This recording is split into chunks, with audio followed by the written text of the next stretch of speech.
Don't want to get too slow, and it looks like we got a bunch of rocks. I want to use as little runway as possible. Welcome to Virtual VFR. Today we're flying the Cessna 172, and we're en route to a small little airport, one of AOPA's most challenging airstrips. But the thing that makes it challenging is it sits right in a valley between two steep slopes. So we get some tricky winds going on, and plus it's a steep approach. You don't have your normal 1,000 foot pattern. And you got the trees on either side of the airport, which really makes it tricky. It doesn't really look like you have enough room to land. So this is going to be a lot of fun. I'm really looking forward to this. So let's give this airport a shot. We're en route right now to the Island Airport. It's a private strip in the Kanawha River, as they say in Chesapeake, West Virginia. Looks like it's pronounced Kanawha, I'm not sure, but I'm going to go with what the locals say, the Kanawha. But yeah, it's close to Chesapeake, West Virginia. We're about 10 miles southeast of Yeager Field in Charleston. So I'll give you an idea where we're at, but we're kind of following the valley to get to this airport. And we're flying the 172 because I think this is going to be a perfect airplane for this airport. The thing that makes this airport challenging is these hills for one, and plus the wind. As I'm having to deal with right now, I've got a pretty stiff wind coming out of the northeast. So it's a direct crosswind for me. As you can see right here, let's take a look. You can see how the plane is crabbing to one side to compensate for that wind. So we're going to have to compensate for that wind when we're making that landing, because our runway, we're pretty much coming in for a straight-in approach. So we're going to have a direct crosswind from the right. And coming over these mountains, it's going to get pretty tricky. So this is going to be interesting to see how this goes. But it's a short field. It's 1,900 feet long. But the thing, besides the mountains, the things that really makes this interesting is going to be the trees on either side of the field.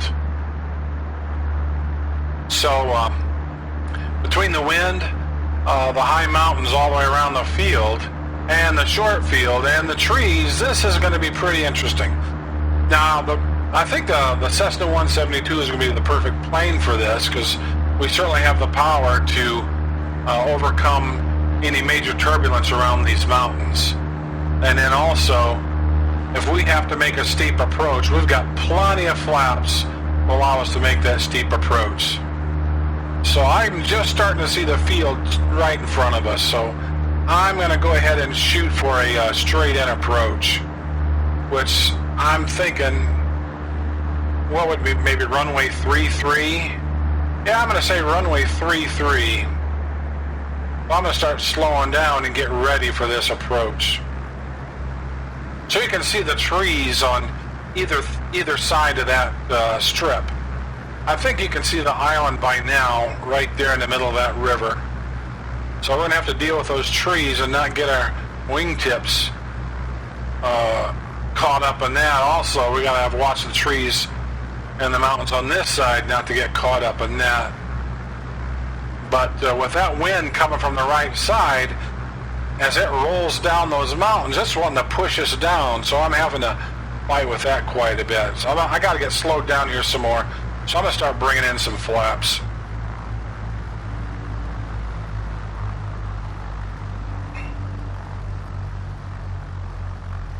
So we've got 2 notches of flaps in right now. Let's go ahead and bring in the last. So we're going to have 40 degrees of flaps in here, which is really going to slow us down. But you can see how steep of an approach I can make with this. So as with everything, it's a compromise. We've got a lot more drag, but a lot less speed in case we have to control out of some sticky turbulence.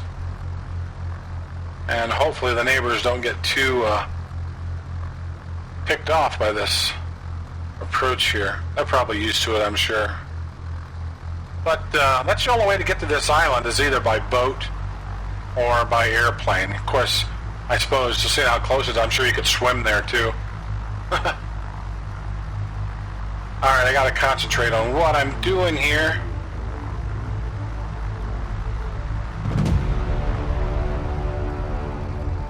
Don't want to get too slow. And it looks like we got a bunch of rocks on the end. We don't want to get hung up in that.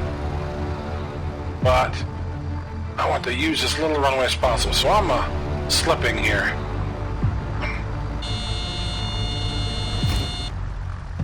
Oh, that was pretty darn nice, actually.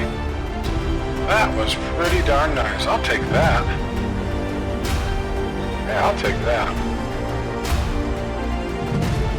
Well, that was a lot of fun. Let's get turned around here.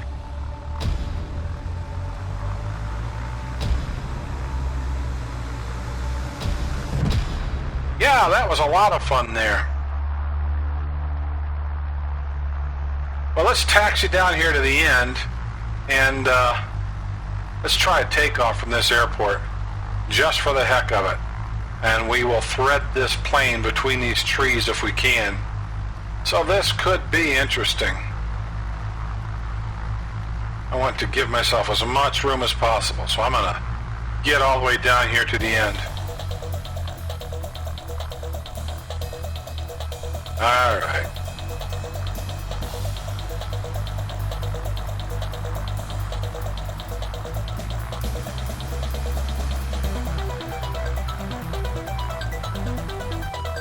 Let's bring up some flaps, and let's put in just one notch of flaps here.